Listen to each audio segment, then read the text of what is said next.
ஓம் சாய்ராம். என் அன்பு செல்லமே, என்னுடைய அழகான தங்கமே, என்னம்மா திரும்பவும் கவலையா? நேத்திதான் சொன்னேன், கவலைப்படாதே, அழாதே, அதே பொறுமையா இரு என்பதை நேற்று இரவுதான் சொல்லிவிட்டு போனேன். உனக்கு அசிரியாகவும் பேசுகிறேன், இந்த வாக்கின் மூலமாகவும் பேசுகிறேன். என்னதான் வேண்டும்? நான் உன்னை கவலைப்படாதே, எந்த விஷயத்திலும் கவலைப்பட்ட வாழ்க்கை நல்லா இருக்காதுன்னு சொல்லிட்டேன். ஆனா நீ என்ன செய்யற? கவலைப்படுற. உன் வாழ்க்கை நன்றாக இருக்கும் அம்மா. உன்னுடைய வாழ்க்கையில் அனைத்து விஷயமும் மாறும். எதுக்காக நீ கவலைப்படுற? கவலைப்படாத. உன்னுடைய ஏக்கங்கள் என்ன? உன்னுடைய மனபாரங்கள் என்ன? நீ என்ன விஷயத்துக்கு ஆசைப்படுற? என்ன விஷயம் வேணும்னு நினைக்கிற? எல்லாமே நீ எனக்கு சொல்ல வேண்டாம், நான் உனக்கு சொல்லுவேன். நீ இப்போ ஏதாவது ஒரு விஷயத்த நினைச்சு நீ கவலைப்படலாம், ஆனா கூடிய சீக்கிரமா அதே விஷயத்த நினைச்சு சந்தோஷமும் படுவேன். ஒரே அடியா கவலைப்பட்டுட்டே இருந்தேன்னு வச்சுக்கோயேன், மனசு பாரமாயிடும்.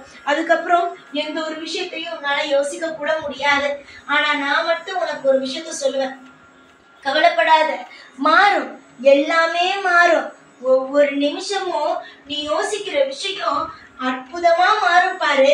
அப்போதான் தெரியும் நீ எப்பேற்பட்ட விஷயத்தை எல்லாம் உன் வாழ்க்கையில செஞ்சிருக்க என்பதை. இப்பொழுது நீ செய்யும் விஷயம் தோல்வியாக இருக்கா?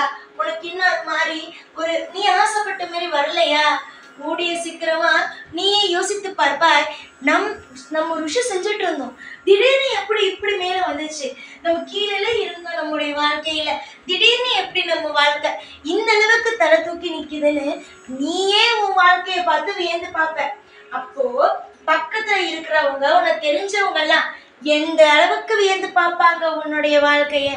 ஒவ்வொரு நிமிஷமும் உன்னுடைய வாழ்க்கையை இப்ப நீ கஷ்டமா பார்த்துட்டு இருக்க, ஆனா கூடிய சீக்கிரமா உன்னுடைய வாழ்க்கையை நீ வியந்து பார்ப்ப.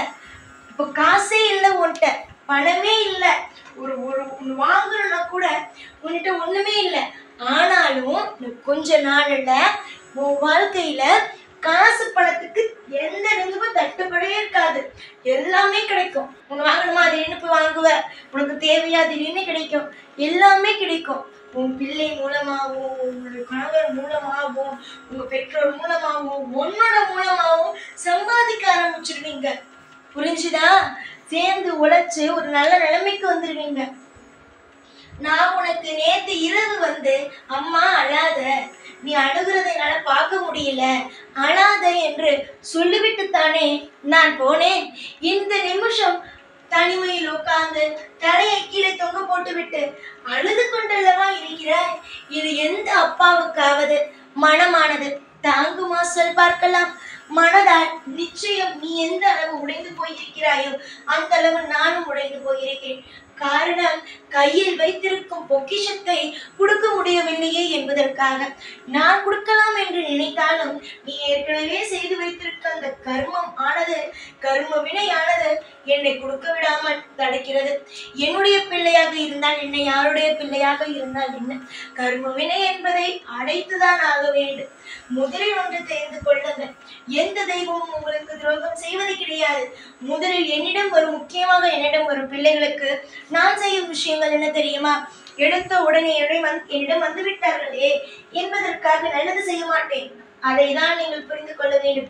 ஐயோ, என்னிட்ட வந்துட்டாங்க, என்னை நம்பி வந்துட்டாங்க, என்னிடமே சரணடைச்சிட்டாங்க அப்படிங்கிறதுனால அவங்களுக்கு நான் நல்லது செஞ்சிட மாட்டேன். அவங்களுடைய வாழ்க்கையில என்ன கர்ம வினை இருக்குங்கிறது தான் முதல்ல பார்ப்பேன். நீ என்னுடைய கோவில்லையோ என்னை எங்கேயோ பார்க்கும்போது என்னை பார்க்குறீங்கன்னா முதல்ல உன்னுடைய கர்ம வினை மட்டும்தான் என்னுடைய முன் வந்து நிற்கும். அந்த கர்ம வினையை உன்னை அடக்க வைப்பேன். அதுக்கு பிறகுதான் நல்லது செய்வேன். முக்கியமா சொல்லணும்னா, ஒரு கடன் இருக்குன்னா அந்த கடனை முதல்ல அடைச்சிடணும், அதுக்கப்புறம் தான் பணம் சேர்க்கிற வழியை பார்க்கணும். அதனால முதல்ல நான் உனக்கு கர்ம வினைய அடைச்சிருவேன், கர்ம வினைய முடிச்சிருவேன். அதுக்கு பிறகு நான் என்ன பண்ணுவேன், உனக்கான நல்லதை நடத்துவேன். அப்போதான் உன்னால் உன் வாழ்க்கையில் நிம்மதியாக அடுத்தடுத்த சந்தோஷத்தை, சிரிப்பையும் பார்க்க முடியும்.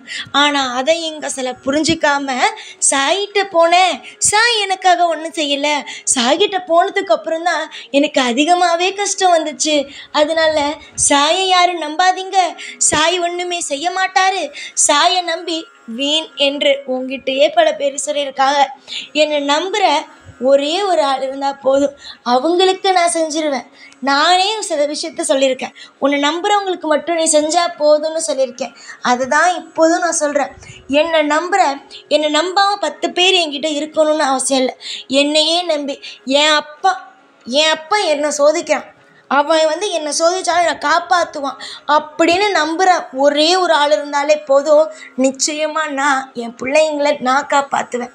ஆனால் இங்கே இருக்க சிலருக்கு புரியறதில்ல, தெய்வத்திட்ட வந்து அடுத்த நிமிஷம் காப்பாற்றும் அப்படின்னு நினைக்கிறாங்க.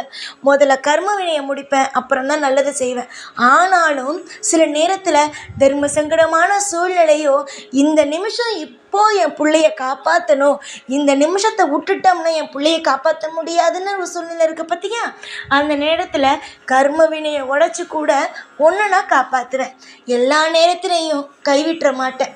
உன்னால் முடிகிற வரைக்கும் ஓட விடுவேன். நீ முடியாமல் கீழ் விழும் பொழுது உன் கையை பிடிச்சி நானும் உன் கூட சேர்ந்து ஓடி வருவேன். இதுதான் நான், என் குணம், என்னுடைய முழு விஷயமும் இப்போ புரிஞ்சிருச்சா? இது மாதிரி எந்த ஒரு மனுஷன், யார் உங்ககிட்ட இந்த மாதிரி வந்து பேசுகிறா? உங்ககிட்ட தினமும் வந்து பேசுகிறேன், நேற்று வந்து பேசினேன் அழுவுற அப்படின்னுட்டு, இன்றைக்கி வந்து பேசுகிறேன் நீ கண் கலங்குறன்னுட்டு, இப்படி உன்னை கண்ணும் கருத்துமாக வச்சு பார்த்துக்கிட்டு இருக்க ஒரு அப்பா இருக்கும்போது உனக்கு என்னம்மா வேணும்? அழாதம்மா. ஒவ்வொரு நாளும் அழுது நீ என்னையும் கஷ்டப்படுத்துற, உன்னையும் நீ கஷ்டப்படுத்திக்கிற. சில நேரத்தில் உன் குடும்ப சூழ்நிலையை சமாளிக்க முடியாமல் உன்னுடைய கண்ணீர் வடிக்கிற வடிப்பு இருக்க பாரு, பொறுக்க முடியல, அந்த அளவுக்கு தாங்க முடியாத கண்ணீரையும் சிந்துற. மேற்கொண்டு என்ன பண்ணுற? இந்த உலகத்தில் இவ்வளவு கஷ்டத்தோட வாழணுமா அப்படிங்கிற ஒரு எண்ணத்தையும் வைக்கிற. அந்த ஒரு முடிவு மட்டும் என்றைக்கும் வேணாம். இந்த உலகத்தில் பிறந்துட்ட அப்படின்னா பிறக்க வைக்கிறது நான், இந்த உலகத்திலிருந்து எடுக்க வைக்கிறதும் நானே. எல்லாமே நானே செய்யும்போது நடுவில் இருக்கிற இந்த காலத்தை மட்டும் ஏன் உன்னுடையதாக பார்க்குற? அதையும் நானே செய்வேன். எல்லா நிமிஷத்திலேயும் உன்னை வாழ வச்சு, உன்னை சந்தோஷமாக சிரிக்க வச்சு பிறக்க வைப்பதும் நான், ஒவ்வொருவருடைய உயிரை எடுப்பதும் நான். நடுவில் இருக்க காலத்தையும் என்கிட்ட கொடுங்க, நான் நிச்சயமாக உங்களை காப்பாற்றுவேன். எந்த ஒரு நிமிஷத்திலேயும் எந்த ஒரு வழியையும் நான் உங்களுக்கு கொடுக்க மாட்டேன். உங்களோடு சேர்ந்து நான் இருக்கேன். நீ தினமும் இரவு எப்படி அழுகிறேன்னு தெரியுமா? குடும்பத்தில் யாருமே இல்லாத போது எந்த நிலைமையில அழுகிறேன்னு உன் குடும்பத்தில் இருக்கிறவங்களுக்கு கூட தெரியாது, ஆனால் எனக்கு தெரியும். உன்னுடைய வாழ்க்கையில நீ கண்ணீர் சிந்தாத நாளே இல்லை. கண்ணீரை சிந்தாத ஒவ்வொரு விஷயத்தையும் நான் பார்த்துக் கொள்வேன். எல்லா விதத்திலும் அற்புதத்தையும் அதிசயத்தையும் நிகழ்த்துவேன். உனக்கு ஏதாவது சொல்லணுமா? என்கிட்ட வா, ஓடி வா. உனக்கு மனம் பாரமா இருக்கா? ஓடி வா, என்கிட்ட வந்து சொல்லு. மனசார சொல்றேன், நீ நல்லா இருப்பம்மா. நான் எப்போதுமே என்னுடைய பிள்ளைகளை கஷ்டப்படுத்தி பார்க்கணும்னு எண்ணம் இல்லை. என் பிள்ளைங்க எல்லாரையும் புரிஞ்சுக்கணும், தன்னுடைய வாழ்க்கை என்றால் என்னன்னு தெரிஞ்சுக்கணும், தான் என்றால் யாருன்னு புரிஞ்சுக்கணும், சுற்றி இருப்பவர்கள் பொய்யானவர்களா உண்மையானவர்களா என்று தெரிந்து கொள்ள வேண்டும் என்பது மட்டுமே என்னுடைய முழு எண்ணமாகவே இருக்கிறது. அந்த எண்ணங்கள் அனைத்துமே கூடிய விரைவாகவே என்னுடைய எண்ணங்கள் அனைத்தும் நல்லபடியாகவே நடக்கும். ஏற்கனவே உன்னுடைய வாழ்க்கையில் நிறைய துரோகம், நிறைய கண்ணீர், நிறைய அசிங்கங்கள், இது அனைத்தையும், இந்த கெட்ட விஷயங்கள் அனைத்தையும் அழித்துவிட்டு உன்னுடைய வாழ்க்கையில் இன்பம் என்ற ஒரு விஷயத்தை இந்த சாயாகிய நான் கூடிய விரைவிலேயே தருவேன். இப்பொழுது நான் வெறும் உனக்கு என்னுடைய குரல் மட்டும் கேட்கலாம், என்னுடைய படமானது மட்டும் தெரியலாம். அதுவே இந்த பேசிக்கொண்டு இருக்கிறேன் அல்லவா, என் கண்ணை உற்றுப்பார், நன்றாக உற்றுப்பார். உன்னுடைய வாழ்க்கையில் என்னென்னலாம் நடக்கப் போகிறது என்பதை என்னுடைய கண்ணே உனக்கு அப்படி வெளிச்சம் போட்டு காட்டும். என்னுடைய பிள்ளைக்கு நான் எதுவும் தப்பாக செய்ய மாட்டேன், சரியான விஷயத்தையே செய்வேன். என்னுடைய திட்டப்படி உன்னுடைய வாழ்க்கை மட்டும் நடக்கும். அதில் எந்த ஒரு மாற்றமும் எந்த ஒரு தப்பான விஷயமும் கிடையவே கிடையாது. நான் போடும் திட்டங்கள் மட்டுமே உன்னுடைய வாழ்க்கையில் சிறந்ததாக இருக்கும். நீ ஏதாவது நடுவில் போது எந்த ஒரு விஷயத்தையும் போட்டு குழப்பி விடாது. ஏக்கங்களை குறைத்துக்கொள், கண்ணீரை குறைத்துக்கொள். தேவையில்லாத விஷயங்களை பற்றி யோசிக்க வேண்டாம். நன்மைகள் மட்டுமே நடக்கட்டும் என்று உனக்கு பலமுறை ஆசீர்வாதம் செய்து இந்த சாய் இன்றும் இந்த நல்ல நாளில் உனக்கு ஆசீர்வாதம் செய்து உன்னை வாழ வைப்பேன். நம்பிக்கையோடு இரு. இனி வரும் காலங்கள் எல்லாம் அமோகமே. எப்பொழுதும் உன் கூடவே இருப்பேன். இந்த சாய்நாள். ஓம் சாய்ராம்.